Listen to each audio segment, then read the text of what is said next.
আপনি কি জানেন বিশ্বের সবচাইতে অত্যাধুনিক সেনাবাহিনীও একটানা জিততে পারছে না ছোট ছোট পাথর ছোড়া শিশুদের বিরুদ্ধে? কেন?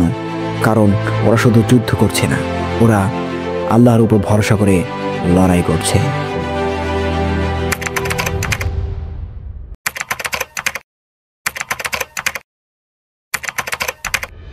ইসরায়েল শত ষড়যন্ত্র করে ফিলিস্তিনিদের ধ্বংস করতে চায়। তাদের প্রযুক্তি, সেনা, মিডিয়া সব কিছু যেন অন্যায়ের পক্ষে, কিন্তু ভাই, আল্লাহ তাআলা নীরব নন। তোমার কি মনে আছে ফিরআউন নিজেকে প্রভু বলেছিল, কিন্তু শেষটা কি হয়েছিল?